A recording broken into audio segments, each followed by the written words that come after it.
What's up guys, I'm BTC. Torbjorn's rework is on the PTR, and with so much changed, it means that you also need to rethink how to play the hero.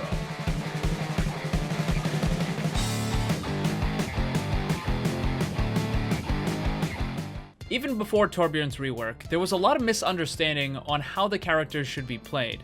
The worst strategy, which unfortunately was also the most common, was to place the turret and then babysit it. Players would spend a significant amount of time trying to repair the turret rather than dealing damage with Torbjorn's own weapon. The better strategy was to treat the turret as something much more disposable. It would be bonus damage. Sure, you could go over and repair it every now and again, but the focus was more on Torbjorn and not the turret. If it got destroyed, well, then just go make a new one. Way back, even before Blizzard mentioned that they were going to be reworking Torbjorn, I suggested that they make the turret upgrade itself automatically. This could be done either on a time delay or after the turret got a certain number of eliminations. In either case, emphasis needed to be shifted from the turret to the hero itself. I made a full video explaining all that back in February, and Blizzard, had you just given me a call, we could have got this all sorted out way sooner. Just saying. Back on track, the new Torbjorn will function exactly like that, with more emphasis on the hero, and treating the turret merely as disposable bonus damage. This is the mindset that you need to have while playing the new version of Torbjorn. Let's start running through how this is going to work. Both his primary and secondary attacks have been improved, and while he did get a damage nerf to his secondary, his overall damage output is going to be much higher than it was before.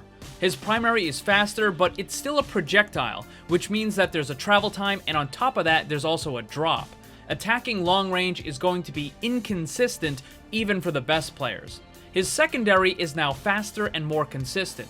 These changes combined with his new abilities allow this new version of Torbjorn to choose where and when he wants to fight. You can now be far more aggressive using your primary attack at medium range than closing the distance and using your secondary attack to finish off your opponent. This also means that Torbjorn can play around his enemy a lot more. Against the Soldier 76, for example, you can burn Overload, rush in, and fight him at close range where you have the advantage. Against Reaper, you can do the opposite. You can keep your distance and use your primary attack to take him down. You could sort of do this stuff before, but now it works so much better because of that new Overload ability. You get that extra 150 armor plus the increased attack, movement, and reload speed.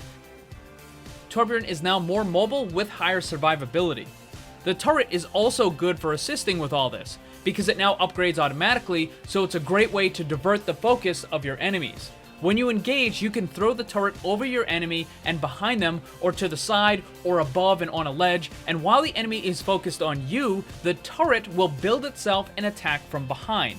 You can provide flanking damage all by yourself, and if it does get destroyed, you just throw out another one.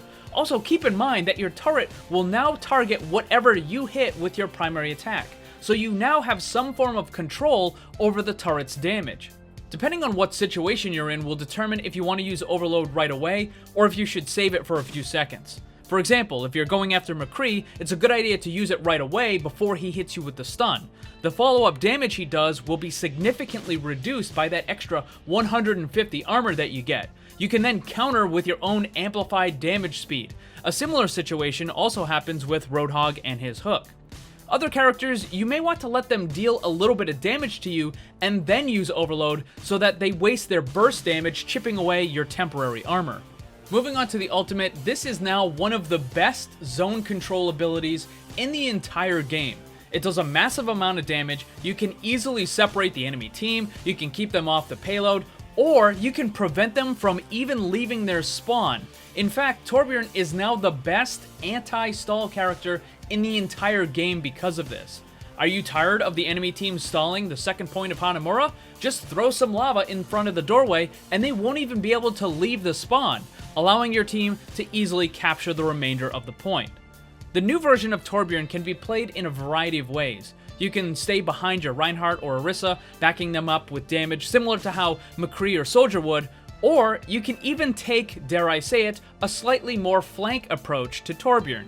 I don't want to suggest that you should try running off by yourself because that's generally never a good idea, but if you're on attack, you can take a secondary route throw your turret, and now provide 2 additional sources of damage from your enemy's flank, the turret and you. Now, if you're on defense, you can choose to not even set up your turret right away. Instead, hold on to it and take a position that allows you to step in behind the enemy, throw that turret, and now you have the turret behind them providing damage, kind of diverting their attention from what's in front and what's behind. The overload ability will also work amazing at trying to rush down those enemy supports. A 30% increase to movement speed combined with the attack and reload speed increase means that Torbjorn can just rush in using that temporary armor as a buffer, land a few right clicks on the support, and just take them out. Meanwhile, your turret will keep the rest of the enemy team distracted. This sort of strategy will also be quite effective against enemy tanks as well, and Torbjorn may very well end up being a better anti-tank than even Reaper is. The old version of Torbjorn had to generally play a lot more defensive. Even if you weren't babysitting a turret, you still had to play more defensively. But the new version is all about that aggression, using your overload to rush in, deal the damage, and then get out. The main thing is, while the secondary attacks still function very much the same, Torbjorn needs to get away from that defensive playstyle and focus more on being hyper-aggressive, using that overload in order to burst down enemies and increase his survivability. So what do you guys think about the new version of Torbjorn? Let me know down below. Thanks for watching, and if you'd like to see more, subscribe and hit that bell so you don't miss anything. Also, come hang out in my Discord server and my Twitch live stream. Special thanks to my Patreon supporters. If you'd like to see what kind of cool VIP rewards you can get, check the links down below. And remember, always blame the controller, because it's never your fault.